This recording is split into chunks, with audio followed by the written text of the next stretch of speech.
Will Atiku step down for Peter Obi as both meant to strategize for 2027? To my dear listeners, from wherever you're listening from, good morning.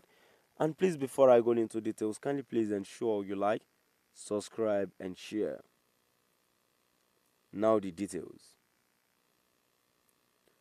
The race for 2027 presidential election is gradually taking shape as the former presidential candidate of the People's Democratic Party, Alhaji Atiku Abubakar, and the Labour Party candidate, Mr. Peter Obi, are set to defeat the incumbent president, Bola Ahmed Tinubu of the All Progressives Congress, APC, in the 2027 presidential election. There have been several meetings between the two political gladiators to form a strong alliance in order to stand a chance of winning the next election. Last week, there was another meeting between Mr. Obi and Alhaji Atiku Abubakar when Mr. Obi paid Atiku a courtesy visit at his country home in Adamawa. To my dear listeners, now we've come to the end of our today's news. And now, before I go, um, in contribution to the news that I've read, well, I would not really say that Atiku should give Peter Obi a chance, but as it is now, giving Obi the chance is actually the best thing. Actually, like I would say, I don't mean to criticize, but as it is now, I think out of the candidates that we have here, Obi is still one of the youngest, and initially is that Obi, none of them is a saint actually though, but I feel Obi should be the right candidate at least as a young guy. Oh, the news continued here that says that was why the ruling All Progressives Congress has warned that no alliance of the opposition leaders, including former Vice President Atiku Abubakar and former Anambra Governor Peter Obi, will be potent enough to stop President Bola Ahmed Tinubu's re-election in 2027. The warning was given by the National Publicity Director of APC, Bala Ibrahim, in an exclusive interview with The Punch a few days ago.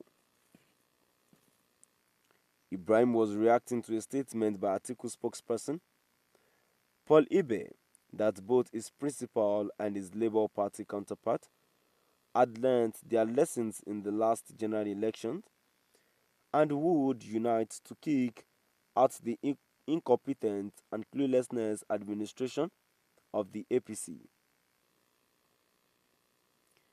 According to him, the combined votes of the two leaders, which would have amounted to 12 million, should have been enough to stop the president and prevent the hardship he has meted out to Nigerians. Ibe also expressed his views on Monday's edition of Channels Television's Politics Today. Predictably, reactions have trailed the interview with major opposition, agreeing that a coalition of forces of merger could indeed defeat the APC in the same manner as the one witnessed in 2015 when former President Muhammadu Buhari defeated a sitting president, Goodluck Jonathan. When contacted, Obi's media aide, Umaru Ibrahim, emphasized that his principal was committed to a better Nigeria and would be willing to collaborate with anyone who shared his vision, as long as their desire isn't state capture. Ibrahim said this dedication stems from his unshakable optimism in the country's potential and his focus on the welfare and prosperity of all citizens.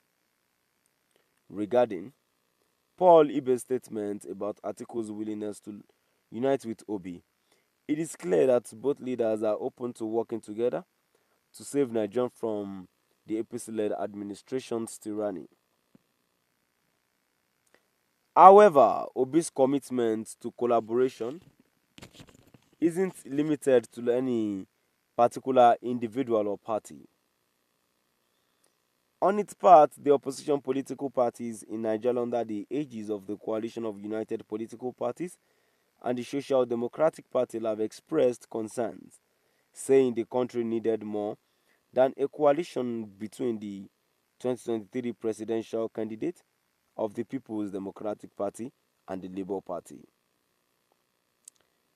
COP and SDP stated that to defeat the APC, Nigerians must demand credible elections and form a coalition of trustworthy leaders to spearhead a rescue movement that served the nation's collective interest. In another interview, COP National Secretary Peter Ame acknowledged that a coalition could aid opposition parties in defeating the APC. Ame emphasized that the key coalition needed at this time was one focused on ensuring free and fair elections. He stated our country has its ways. Atiku is a wonderful leader in Nigeria. That is very important, but the fact is there will be some sentiment that will come into play if you don't put a person from southern Nigeria on the ballot. If you don't do that, the idea that the Northerners have taken over their 8 years. Now we've come to the end of our today's news. Please do drop by the comment section and let us know what your view is all about. Thank you for listening.